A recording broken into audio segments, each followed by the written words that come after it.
ಯಲಹಂಕ ಪ್ರಾಂತದಲ್ಲಿ ಕೆಂಪನಂಜೇಗೌಡರು ಪರಿಪಾಲನೆ ನಡೆಸುತ್ತಿದ್ದರು. ಕಾಲಭೈರವನ ಕೃಪೆಯಿಂದ ಜನಿಸಿದ ಗಂಡು ಮಗು ಸುಂದರವಾದ ಮುಖಾರವಿಂದ, ಅಗಲವಾದ ಹಣೆ, ಕಮಲದಂತಹ ಕಣ್ಣುಗಳು, ಸುಂದರವಾದ ತುಟಿಗಳು, ಗುಂಗುರು ತಲೆಯ ಕೂದಲು, ಅಗಲವಾದ ಎದೆಯು, ಭೀಮನಂತೆ ಕಾಂತಿಯುಳ್ಳವನಾಗಿದ್ದ. ಇಂತಹ ಮಗುವಿಗೆ ಕೆಂಪೇಗೌಡ ಎಂದು ನಾಮಕರಣ ಮಾಡಿದರು. ಗುರುಕುಲದಲ್ಲಿ ಆಗಮಶಾಸ್ತ್ರ, ವೇದ, ಉಪನಿಷತ್ತು, ಶಸ್ತ್ರವಿದ್ಯೆ, ಅಶ್ವವಿದ್ಯೆಗಳಲ್ಲಿ ನಿಪುಣನಾಗಿ ಗುರುಕುಲವಾಸ ಮುಗಿಸಿ ಪ್ರೌಢಾವಸ್ಥೆಗೆ ಬಂದ ಮೇಲೆ ಚೆನ್ನಾಂಬೆಯೊಡನೆ ವಿವಾಹ ಹಾಗೂ ಪಟ್ಟಾಭಿಷೇಕವಾಗುತ್ತದೆ.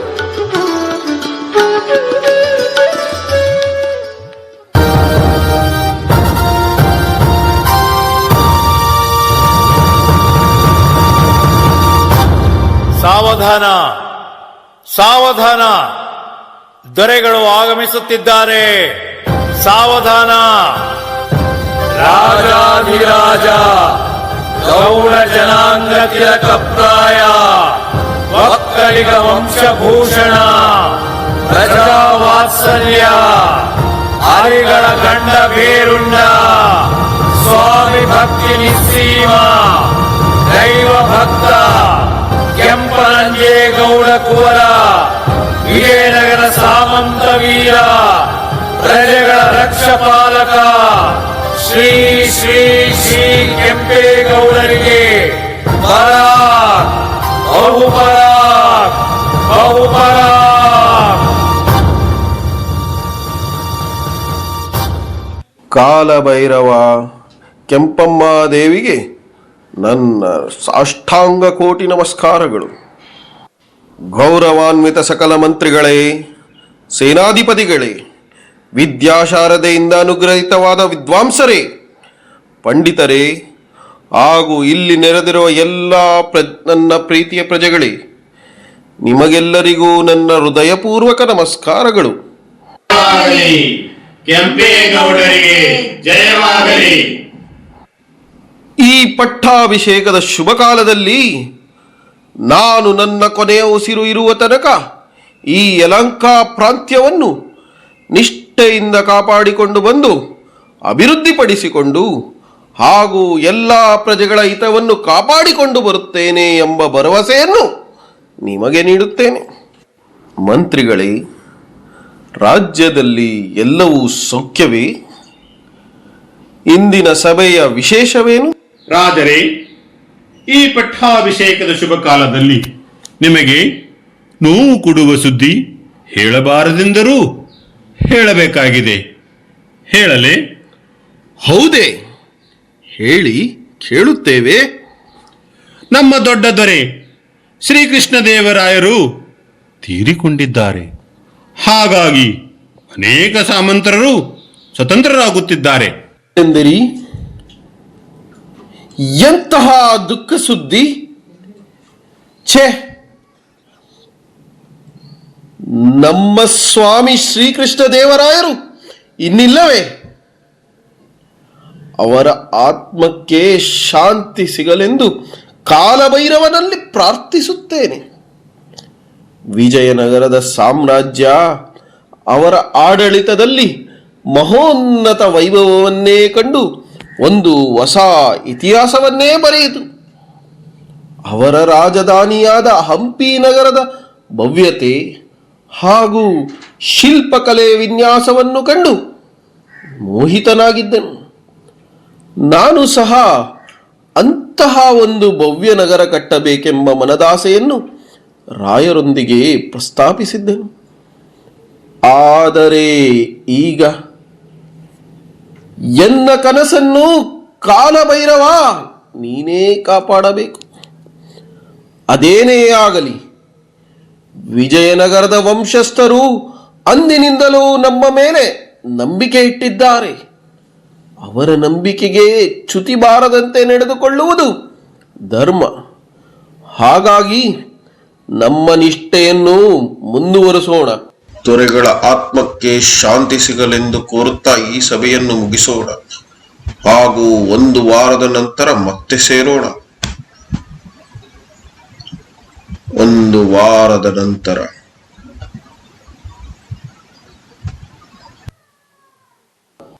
ಮಹಾಪ್ರಭುಗಳೇ, ನಿಮಗೆ ಸಿಹಿಯಾದ ಸುದ್ದಿ. ವಿಜಯನಗರದ ಅರಸ ಅಚ್ಯುತರಾಯರು ಯಲಹಂಕ ಸೇರಿದಂತೆ ವರ್ತೂರು, ಹಲಸೂರು, ಕೆಂಗೇರಿ, ಥಲಕಟಪುರ ನಿಮಗೆ ಒಳೊಳೆಯಾಗಿ ಕೊಟ್ಟಿದ್ದಾರೆ ಮತ್ತು ಅದರ ಜೊತೆ ಸಾಕಷ್ಟು ಧನವನ್ನೂ ಕಳಿಸಿದ್ದಾರೆ. ಆಹಾ, ಎಂತಹ ಸಿಹಿ ಸುದ್ದಿ! ವಿಜಯನಗರದಂತೆ ಒಂದು ನಗರ ಕಟ್ಟಬೇಕೆಂಬ ನನ್ನ ಮನದಾಸೆಗೆ ಅಚ್ಯುತರಾಯರು ಅನುಮತಿಸಿ ಸ್ಥಳ ಮತ್ತು ಧನವನ್ನು ಕಳಿಸಿದ್ದಾರೆ. ನಮ್ಮ ನಿಷ್ಠೆಗೆ ಇಂದು ತಕ್ಕ ಫಲ ದೊರೆಯಿತು. ಕಾಲಭೈರವ, ಕೃತಾರ್ಥನಾದೆ. ಈ ಪಟ್ಟಾಭಿಷೇಕದ ಶುಭ ಸಂದರ್ಭದಲ್ಲಿ ಇದಕ್ಕಿಂತ ಸಂತಸ ಸುದ್ದಿ ಇನ್ನೊಂದಿಲ್ಲ. ಬನ್ನಿ, ಈ ಖುಷಿಯನ್ನು ಎಲ್ಲರೂ ಸೇರಿ ಆಚರಿಸೋಣ.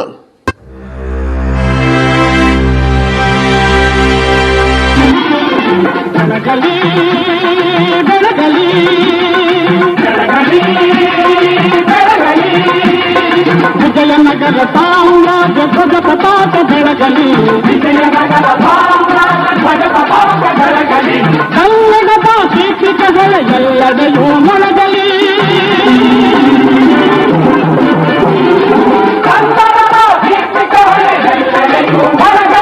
ಬೆಳಗಲಿ, ಬೆಳಗಲಿ,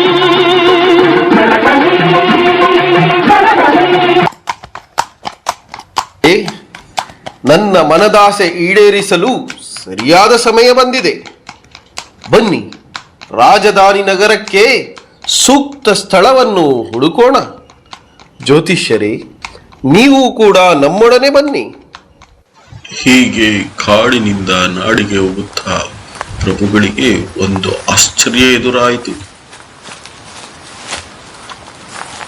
ಎಂತಹ ಆಶ್ಚರ್ಯ!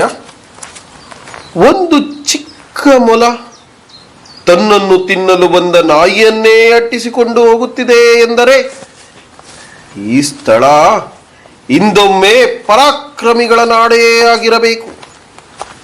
ಇಂತಹ ಸ್ಥಳ ನಮ್ಮ ಪ್ರಾಂತ್ಯದ ರಾಜಧಾನಿಯಾದರೆ ನಮ್ಮ ನಾಡು ಪರಾಕ್ರಮಿಗಳ ನಾಡೇ ಆಗುತ್ತದೆ.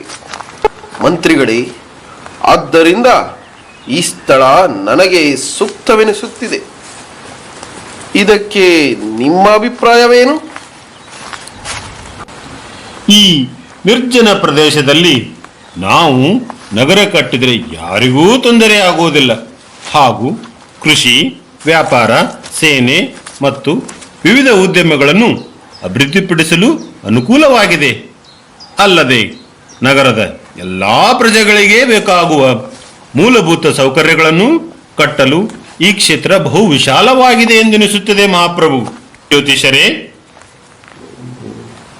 ಹೌದು ಹೌದು ಪ್ರಭು, ಹಚ್ಚ ಹಸಿರಿನಿಂದ ತುಂಬಿದ ಈ ಪ್ರದೇಶ ಮತ್ತು ತಂಪಾದ ವಾತಾವರಣ ನೋಡಿದರೆ ಇಲ್ಲಿ ಎಲ್ಲ ಸಕಲ ಸಂಪನ್ಮೂಲಗಳು ಸಮೃದ್ಧಿಯಾಗಿ ನೆಲೆಸಿವೆ ಎನಿಸುತ್ತಿದೆ.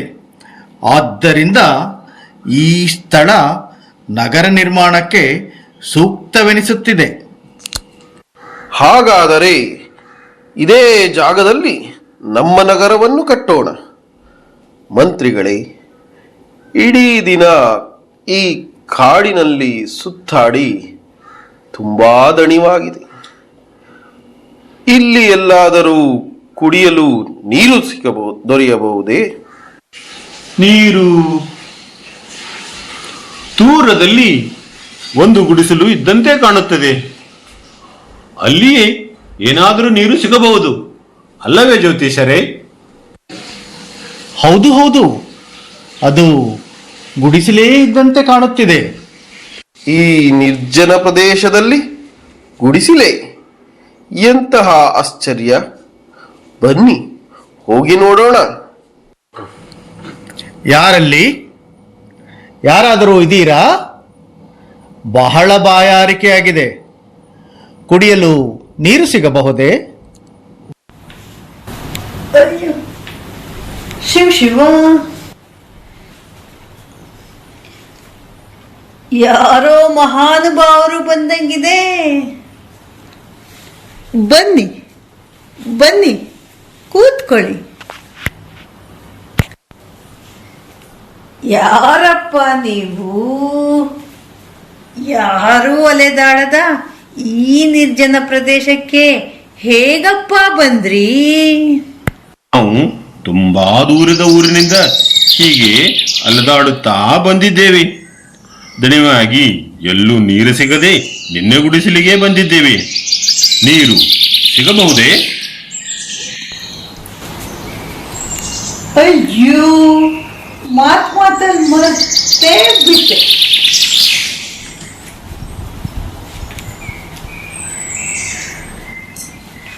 ತಗೊಳ್ಳಿ ತಗೊಳ್ಳಿ, ನೀರು ಕುಡಿ.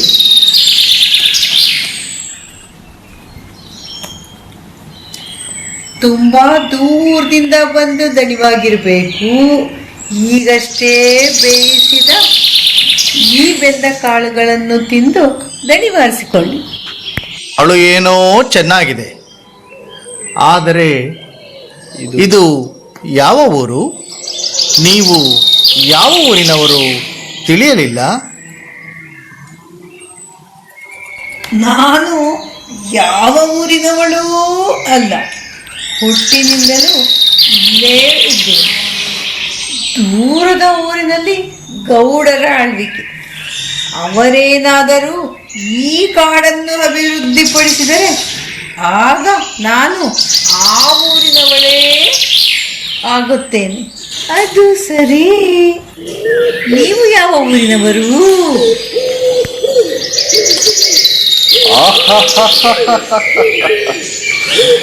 ನಾವು ನಿಮ್ಮ ಊರಿನವರೇ.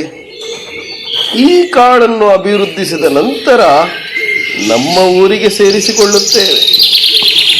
ಹಾಗಾದರೆ ನೀವು ಕೆಂಪೇಗೌಡರೇ? ಇವರೇ ನಮ್ಮ ದೊರೆ ಕೆಂಪೇಗೌಡರು.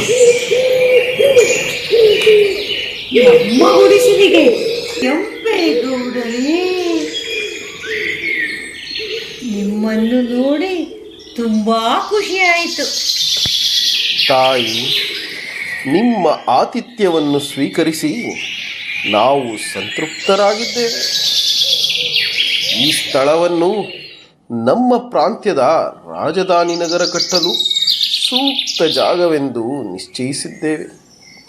ಇದಕ್ಕೆ ನಿಮಗೇನು ಅಭ್ಯಂತರವಿಲ್ಲ ತಾನೆ? ಅಯ್ಯೋ, ಹಾಗೇನಿಲ್ಲ. ನಿಮ್ಮಂಥವರು ಈ ಕಾಲದಲ್ಲಿ ನಮಗೆ ಒಳಿತು ಮಾಡಿದರೆ ಯಾರಿಗೂ ಅಭ್ಯಂತರವಿಲ್ಲ.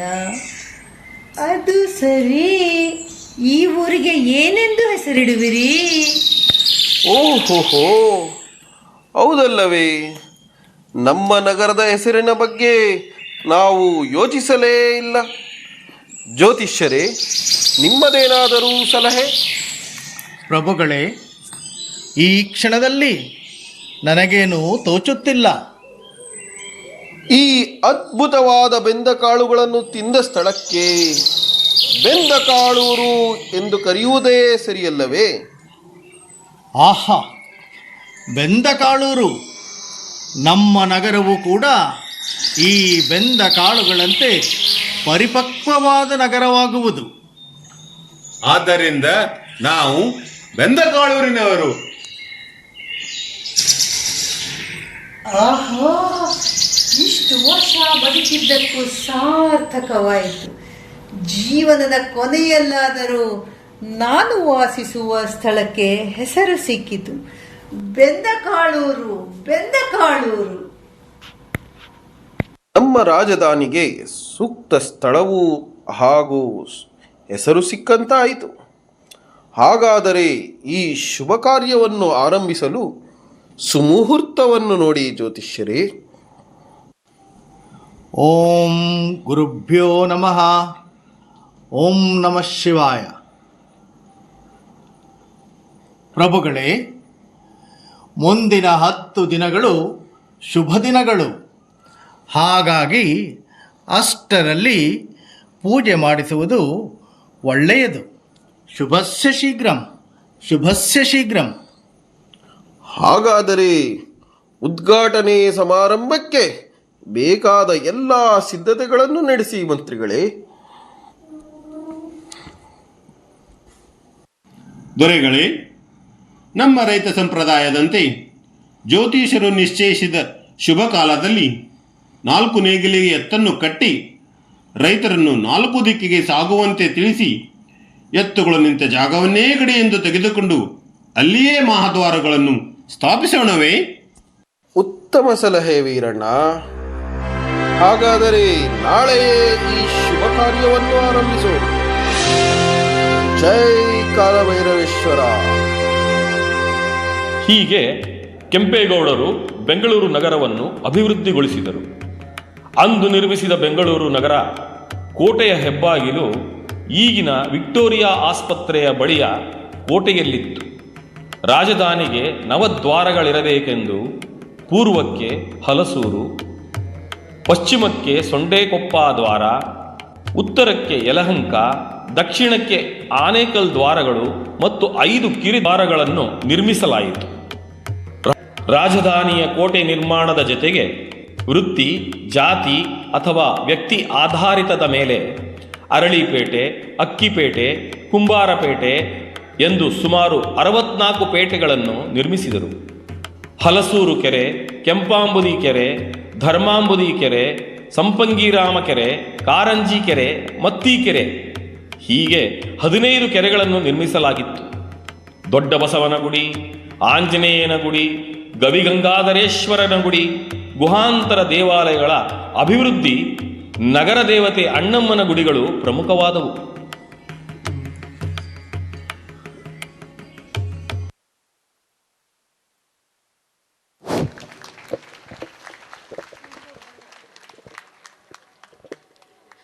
ಬೆಂದಕಾಳೂರಿನಿಂದ ಬೆಂಗಳೂರು ಹೇಗೆ ನಿರ್ಮಾಣಗೊಂಡಿತು ಅಂತ ಯಾರಿಗಾದ್ರೂ ಗೊತ್ತಿತ್ತಾ? ಮೊದಲನೇ ಹೆಸರು ಬೆಂದಕಾಳೂರು ಅಂತ. ಅದನ್ನು ತುಂಬ ಚೆನ್ನಾಗಿ ನಾಟಕದ ಮೂಲಕ ನಮಗೆಲ್ಲ ತಿಳಿಸ್ಕೊಟ್ರು. ಅದಕ್ಕೆ ಕೆಂಪೇಗೌಡರ ಕಾಣಿಕೆ ಏನು, ಬೆಂದಕಾಳೂರು ಬೆಂಗಳೂರು ಆಗಲಿಕ್ಕೆ ಅಂತ ಎಲ್ಲ ತುಂಬ ಚೆನ್ನಾಗಿ ನಾಟಕದ ಮೂಲಕ ತೋರಿಸ್ಕೊಟ್ರು. ತಂಡಕ್ಕೆ ಶ್ರೀಧರ್ ಹಾಗೂ ತಂಡಕ್ಕೆ ನಮ್ಮ ಧನ್ಯವಾದಗಳು.